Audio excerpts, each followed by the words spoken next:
Welcome back नाज़रीन। और अब बात करते हैं अताइयों की। सिंध हेल्थ केयर कमीशन अताइयों के ख़िलाफ़ कार्रवाइयाँ पता नहीं क्यों नहीं कर रहा है, और उस तरह से जिस तरह से उसे करना चाहिए वो उस तरह से नहीं कर रहा है। और मीडिया में बारहा निशानदही के बावजूद अताइयों के खिलाफ क्रैकडाउन नहीं किया जा रहा है। कराची जैसे शहर में भी, उसके अजला में भी सिंध हेल्थ केयर कमीशन की टीमें जो हैं वो एक्शन नहीं ले रही हैं, ग्राउंड पे नहीं जा रही हैं, अताइयों के खिलाफ कोई कार्रवाई नहीं हो रही है, अताइयों के क्लिनिक्स पे भी नहीं जा रही हैं।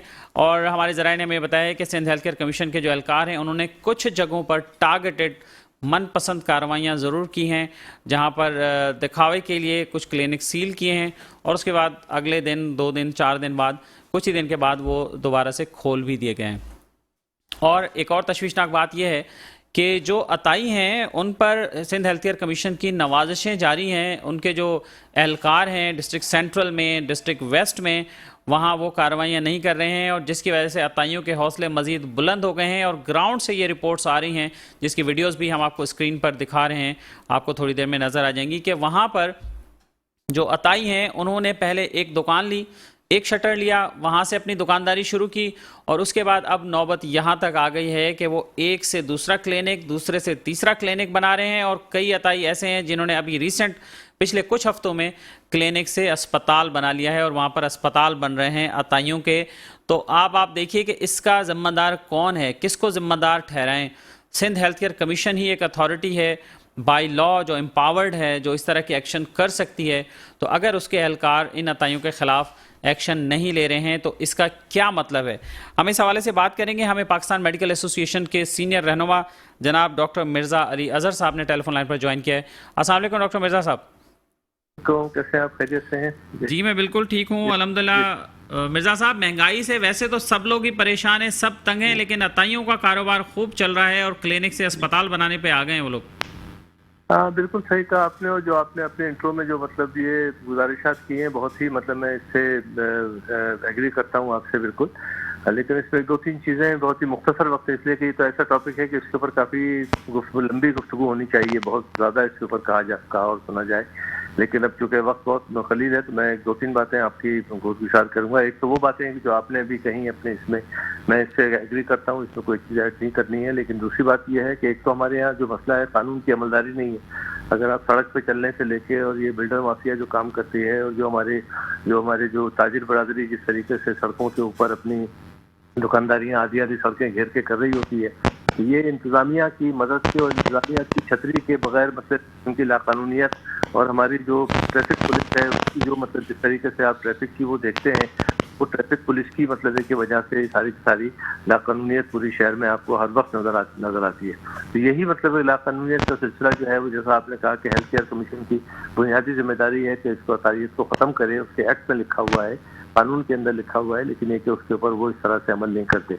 और एक मतलब मैं एक बात मोर इम्पोर्टेंट और अहम बात यहाँ शेयर करना चाहता हूँ आपसे, वो ये है कि हमारी जो इस अतायत को फैलाने में और इस अतायत को सपोर्ट करने में हमारी फार्मा इंडस्ट्री जो है वो भी मतलब मेरी नज़र में वो अच्छा खासा अपना किरदार अदा कर रही है। इसलिए कि वो फार्मा इंडस्ट्री वाले लोग जो हैं उनको अपना बिजनेस बढ़ाना होता है, उनका अपना हर एक का अपना अपना टारगेट होता है। तो डॉक्टर भी उनका टारगेट है कि उनको जाके वो किस तरीके से मतलब वो करते हैं, उनको पेशकशें करते हैं, मतलब अपनी किसी तरह की उनको मतलब दौरे कराना और ये करना, और सारे मतलब एक लवाजमात उनको पेश करते हैं।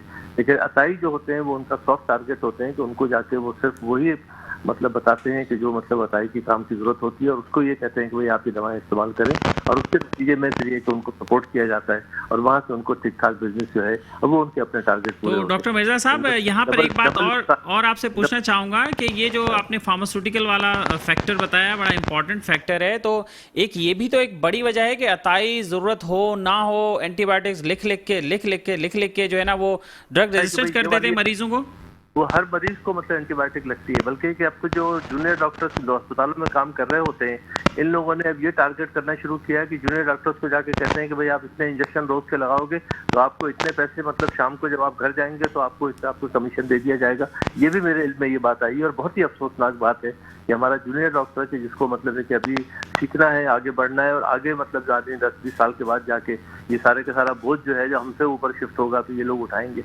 उनकी तरबियत इस तरीके की हो रही है और उनको जो है मतलब इस किस्म के करप्शन, छोटे और बहुत ही मजमूम किस्म के करप्शन में उनको फंसाया जा रहा है। ये नहायत ही काबिल मजम्मत बात है कि इसके ऊपर भी कोई ऐसी पॉलिसी होनी चाहिए, इसके ऊपर भी मतलब है कि ऐसा कोई ड्रग रेगुलेटरी अथॉरिटी इसके ऊपर काम करे कि भाई आप असाइयों को जाके आप उनको पेशकशें करते हैं, उनसे कहते हैं भाई ये दवाई आपने इतनी लिखनी है और उसके ऊपर जो है उनको दवाइयाँ आराम से लिखते हैं, उसमें ड्रिप हैं और उसके एंटीबायोटिक उसमें। हालांकि इनके पाबंदी होनी चाहिए ना, अताइयों के पास जाने पे इनकी पाबंदी होनी चाहिए। नहीं, पावर तो है, पावर को चेक कौन करेगा? जब कानून मतलब मैं कह रहा हूं पाबंदी होनी चाहिए। तो मसला ये है कि वो जब लगाएंगे दवाइयों को तो डबल किस्म का नुकसान, मरीज जो पिस रहा है वो डबल तरीके से पिस रहा है। एक तो ये कि उसकी जेब से पैसा निकल रहा है, दूसरी बात ये कि उसका गलत ट्रीटमेंट हो रहा है। जो दवाइयाँ उसको दी जा रही हैं उसको कॉम्प्लिकेशन होंगी, उसको जरूरत नहीं है, उसको नुकसान होगा, उसको मतलब कोई ना कोई प्रॉब्लम होंगे उस दवाइयाँ खाने की जिसकी उसको जरूरत नहीं है। तो ये डबल बोझ पड़ रहा है गरीब लोगों के ऊपर। एक तरफ हम गुर्बत का रोना रो रहे हैं कि लोगों के पास खाने को रोटी नहीं है, और दूसरी तरफ मतलब है कि डबल अगर वो बीमार होता है तो वो जाकर अताइयों के चक्कर में फंसता है और वो जाके अपने सेहत भी बर्बाद करता है, अपने पैसे भी बर्बाद करता है। तो इसके ऊपर मेरे ख्याल में एक नेशनल लेवल पर मुकालमा होना चाहिए, तो खाली सिंध हेल्थ केयर कमीशन नहीं बल्कि इस पर नेशनल लेवल पे एक मुकालमा होना चाहिए और ये असाइयों के खिलाफ मतलब है कि टारगेटेड मतलब ये ना हो कंपेन, बल्कि इनके लिए कंप्लीट ऐसी हो कि इनके तमाम के तमाम क्लिनिक जो है इनको बंद किया जाए। और खासतौर पर वो लोग भी कि जिन्होंने DHMS की जाली डिग्रियां दाखिल की हुई हैं, अपने हासिल की हुई हैं कहीं से, और वो DHMS लिखते हैं तो कहा भाई हम डॉक्टर ऑफ होम्योपैथी हैं, लेकिन होम्योपैथी की कोई दवा उनके पास नहीं होती, सारी एलोपैथी की मेडिसिन जो है वो अपने चला रहे होते हैं। मतलब हिकमत की कहीं से छोटा मोटा सर्टिफिकेट ले आते हैं, उसके बाद तमाम की तमाम जो हमारी दवाइयाँ हैं उनको खोल के पीस के अपने अपने रंग बिरंगे कैप्सूलों में भर के उनको अपनी दवाइयाँ बना के उनको मतलब लोगों को खिलाते हैं, जिसमें स्टेरॉइड होता है, जिसके अंदर पता नहीं क्या क्या एंटीबायोटिक्स होते हैं, पता नहीं क्या क्या होता है। ये इस किस्म की प्रैक्टिसेस हैं, इसके ऊपर जो है ऐसा एक्शन होना चाहिए कि जिससे हमारा मरीज पूरे का पूरा हमारा हेल्थ केयर का सिस्टम जो है इसकी वजह से बर्बाद हो रहा है ना, सारा सिस्टम बर्बाद हो रहा है। तो मिर्जा साहब ये भी बताइएगा कि हेल्थ केयर कमीशन के बनने से पहले DHOs के पास पावर्स होते थे, DCs के पास भी होते थे अख्तियारात, असिस्टेंट कमिश्नर भी जाकर एक्शन ले लेते थे, पुलिस थाना भी जाके एक्शन ले लेती थी। अब इसका कमीशन बनाने का मकसद तो बुनियादी यही था ना कि ये इस लेवल पर कार्रवाई ना हो बल्कि एक क्वालिफाइड लोग वहाँ हों, वो कार्रवाई करें और तरीके से कार्रवाई करें। तो फिर उससे हेल्थ केयर कमीशन से पहले के हालात फिर अच्छे नहीं थे कि जब वहाँ क्वेकरी के खिलाफ एक्शन तो होता था? अच्छे तो उस वक्त भी नहीं थे। हेल्थ केयर कमीशन तो हम भी जुर्म में शरीक थे PMA की तरफ से। हमने बड़ी कोशिश की थी, हमने ये समझा था कि भाई हेल्थ केयर कमीशन अगर बच जाएगा तो कम से कम ये अतायत का जो अजाब है ये खत्म हो जाए। इसकी अतायत तो उस वक्त भी बहुत फल फूल रही थी और उनका अपना एक तरीक़ाकार था। और आपको ये पता है कि हमारे जो ब्यूरोक्रेसी और हमारे जो ये मतलब पुलिस है और हमारे ये जो है इसके अंदर भी कोई ईमानदारी का लेवल जो है बहुत ज़्यादा मतलब काबिल सताइश नहीं है, उसके अंदर भी काली भेड़े बहुत हैं।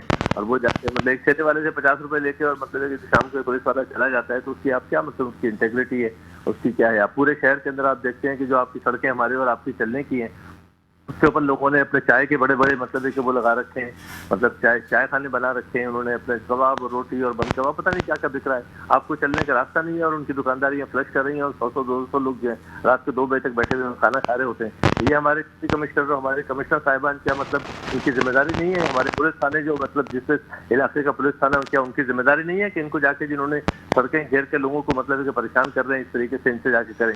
लेकिन सबका हिस्सा सबको पहुंचता है। मतलब कि मैं समझता हूँ कि ये जराइम जो है ये बगैर किसी छतरी के नहीं हो सकते। तो अब मिर्जा साहब आप करें क्या हेल्थ केयर कमीशन बन गया, सारा कुछ हो गया, लेकिन वो भी काम नहीं कर रहा ग्राउंड पे। हेल्थ केयर कमीशन का 1 साल हो गया, उसके जो मतलब तमाम कमिश्नर थे वो रिटायर हो चुके हैं, उनका नया इलेक्शन हो गया और बदकिस्मती से मैं भी मतलब है कि हेल्थ केयर कमीशन का एक कमिश्नर जो है इलेक्टेड कमिश्नर हूँ।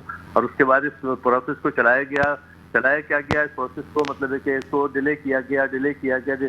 आखिरकार मतलब जून के महीने में जो हेल्थ केयर कमीशन के तमाम जो कमिश्नर थे वो जमा हुए, जो कानून के मुताबिक उन्होंने मतलब एक हमारा जो चेयरमैन है उसको मुंतखब किया। चेयरमैन मुंतखब होने के बाद हमारी उस बॉडी को मतलब कमिश्नर्स को फाल हो जाना चाहिए था। हम लोग अपना किरदार अदा करते, हम लोग उसके अंदर अपना इनपुट देते, लेकिन उसको जो है मतलब अभी तक आज की तारीख तक नोटिफाई नहीं किया गया। जून से लेके अभी अगस्त आ रहा है, 2 महीने तकरीबन हो जाएंगे इसके अंदर। तो इसका मतलब ये हुआ कि हमारी गवर्नमेंट हमारी सरकार चाहती नहीं है कि लोग जो है वो आके यहाँ पे काम करें और जो कानून के मुताबिक एक्ट के मुताबिक जो चाइज होनी चाहिए।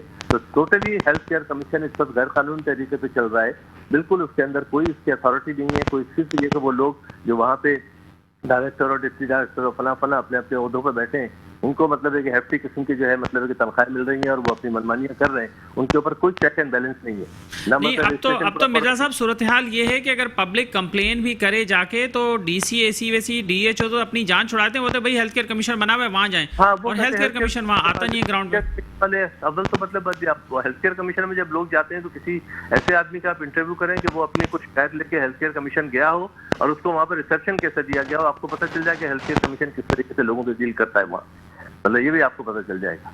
तो हम इस नियत से मतलब है कि इलेक्ट हुए थे कि शायद हमें कोई बेहतरी ला सके और जो मतलब जो हालात हैं इसके अंदर कुछ अपना किरदार अदा कर सके, लेकिन वो किरदार हमें अदा तो नहीं करने दिया जा रहा है सोची समझी स्कीम के तहत के मतलब है कि जो चल रहा है जिस तरीके के मामला चले। तो अगर ऐसा होगा तो ना यहाँ तायद खत्म होगी, ना यहाँ बदयांतियाँ खत्म होगी, और ना यहाँ रूल ऑफ लॉ आएगा, और ना यहाँ पे कानून चलेगा। ये कानूनी लाकानूनियत जो है मुस्तकिल मतलब इस कौम का नसीब है, और ये जो गुर्बत और ये जिस तरह हम रोना रोते हैं मतलब है कि ये हम रोते रहेंगे। और मैं नहीं समझता कि आइंदा आने वाले वर्षों में अब जो भी होगा मतलब है कि इसमें कोई बेहतरी के इम्कान मुझे नजर नहीं आ रहे मुझे। बहुत शुक्रिया आपका। डॉक्टर मिर्ज़ा अली अज़हर साहब हमारे साथ टेलीफोन लाइन पर मौजूद थे और गुफ्तगू कर रहे थे अतायत के हवाले से, और सिंध हेल्थ केयर कमीशन का इतना बुरा हाल है, आप इससे अंदाज़ा लगा सकते हैं कि हम जब भी कोई स्टोरी करते हैं, आज के इवन के शो के लिए भी हमने सिंध हेल्थ केयर कमीशन के CEO से रब्ता किया और डॉक्टर कवी साहब से रब्ता किया कि उनका वर्जन आ सके सामने, तो वो वर्जन तक नहीं देते हैं। तो मतलब ज़िम्मेदारी है कहाँ? उनमें एहसास ज़िम्मेदारी है कि उन्हें जो चीज़ें हो रही हैं उसका उन्हें जवाब देना है, उनके इलाके में जो उनका अमला कर रहा है उसकी ज़िम्मेदारी किस पर है? तो इदारे का सरबराह ही ज़िम्मेदार होता है ना, तो CEO ज़िम्मेदार है इस बात का। अतायत को फ़रोग़ दिया जा रहा है, उनके जो एहलकार हैं मुबैना तौर पर वो अताइयों की सरपरस्ती करते हैं। इलाकों में अगर अताइयों के ख़िलाफ़ कार्रवाई नहीं हो रही तो इसका क्या मतलब है, ये बहुत आसानी से हर आदमी इसमें जो है समझ सकता है। नाज़रीन, वक्त हुआ एक ब्रेक का, और ब्रेक के बाद दोबारा हाजिर होता है।